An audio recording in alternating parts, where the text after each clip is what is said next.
क्या हाल है dear students. उम्मीद है आप सब लोग ठीक होंगे। आज के इस लेक्चर में हम डिस्कस करेंगे एवरीडे साइंस के बहुत ही इम्पोर्टेंट एमसीक्यूज। आईबीए ने जो मैट्रिक कैटेगरी टेस्ट अनाउंस की है बीपीएस 5 to 15 के लिए, उस हवाले से। ठीक है, तो चलिए टाइम ना वेस्ट करते हुए स्टार्ट करते हैं। और आज के ये जो एमसीक्यूज हैं वो स्पेसिफिकली सोलर सिस्टम से रिलेटेड हैं। ठीक है, ज्योग्राफी सब्जेक्ट से रिलेटेड है, यूनिवर्स या फिर जो है स्टार्स या प्लैनेट्स के हवाले से हम कुछ इंपॉर्टेंट एमसीक्यूज आज पढ़ेंगे। पहला है, sunlight takes to move from one longitude and other longitude. Sunlight को एक लॉन्गिट्यूड से मूव करने के लिए एक लॉन्गिट्यूड से दूसरे लॉन्गिट्यूड तक कितना जो है टाइम लगता है। अब लॉन्गिट्यूड क्या है? अर्थ जो है हमारी राउंड है, उसमें जो है कुछ वर्टिकल लाइंस हैं अर्थ के अंदर और कुछ जो है हॉरिजॉन्टल लाइंस हैं। अब जो वर्टिकल लाइंस हैं अर्थ के अंदर उन्हें हम लॉन्गिट्यूड कहते हैं।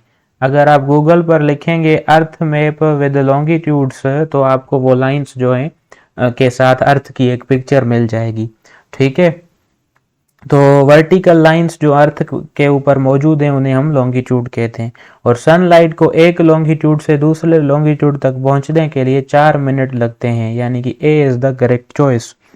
उसके बाद नेक्स्ट है टेम्परेचर ऑफ सन इज। सन का टेम्परेचर कितना है? अब सन का जो टेम्परेचर होता है वो होता है 6000 degree C. B is the correct choice. Let's move to the next MCQs. The length of day and night is equal on. कौन से वो दिन हैं जहां जिन दिनों पर रात और दिन का जो वक्त होता है वो इक्वल होता है। फॉर एग्जाम्पल, अगर रात 12 घंटे की तो दिन भी 12 घंटे का। तो साल में ऐसे 2 दिन जो हैं ऐसे आते हैं जहां पर डे और नाइट इक्वल होते हैं, दैट आर 21 मार्च एंड 23 सितंबर।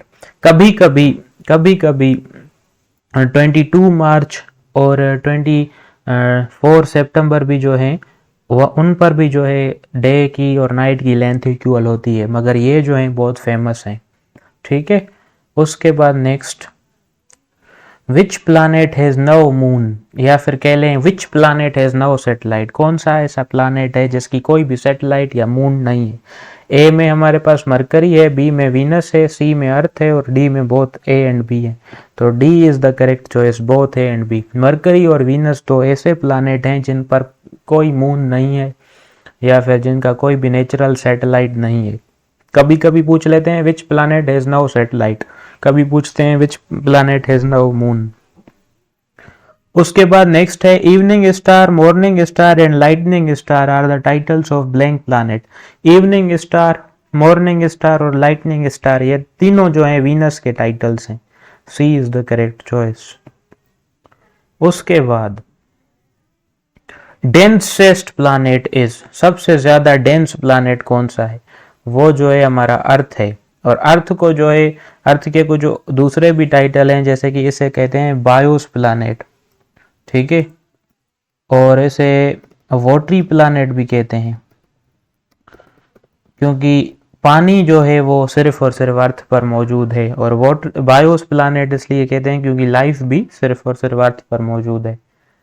उसके बाद a point on an orbiter at which earth is closest to the sorry at which earth is closest to the sun. यहाँ पर मैंने गलती से जो है अर्थ लिख दिया है, यहाँ पर सन होना चाहिए। ठीक है, इसमें जो है थोड़ी सी मिस्टेक हो गई। वो कौन सी पॉइंट है किसी भी ऑर्बिट के अंदर जहां पर जो अर्थ होती है वो सन से बिल्कुल क्लोज होती है, तो उस पॉइंट को हम कहते हैं पेरीहेलियन। ये ऐसी पॉइंट है ऑर्बिट के अंदर जहां पर अर्थ सबसे ज्यादा क्लोज होती है सन को। ठीक है, तो आप जो है अर्थ को यहां से रिमूव कर देते हैं। उसके बाद अर्थ is closest to the sun on, कौन सी वो डेट है जिस पर जो अर्थ होती है सबसे ज्यादा क्लोज होती है सन को?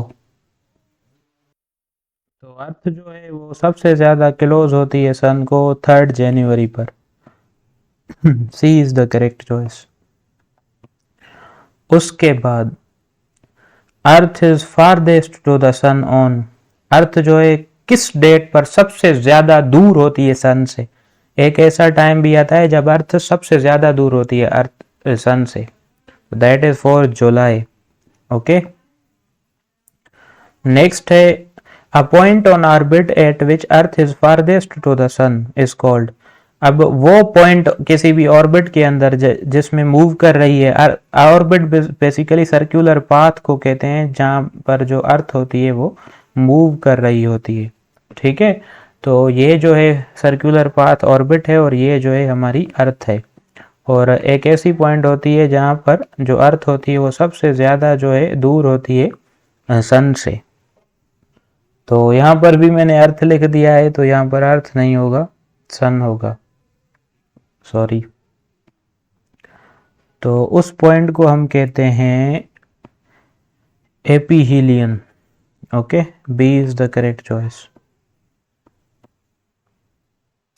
Next, the longest day on the earth is. सबसे जो लंबा दिन होता है अर्थ पर वो कौन सा होता है? सबसे लंबा दिन जो होता है अर्थ पर वो होता है 21 जून। ठीक है, उसके बाद the shortest day of the earth is. Earth का सबसे छोटा दिन कौन सा होता है? अर्थ का सबसे छोटा दिन होता है 21 दिसंबर या फिर 22 दिसंबर। ये दो डेट्स हैं जहां पर जो अर्थ का दिन होता है सबसे छोटा होता है, और ज्यादा एक्सेप्टेड 22 दिसंबर है। उसके बाद है the time taken by moon light to reach on the Earth. Moon की लाइट को अर्थ तक पहुंचने के लिए जो टाइम लगता है वो कितना लगता है? That is a 1.3 second. ठीक है, उसके बाद है the time taken by sunlight to reach on the earth is.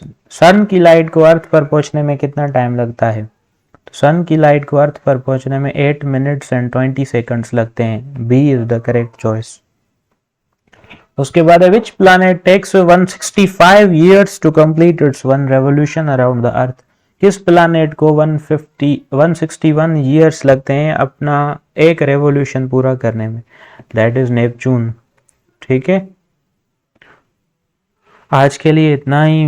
कुछ मजीद एमसीक्यूज को डिस्कस करेंगे नेक्स्ट लेक्चर्स में। Thanks for watching.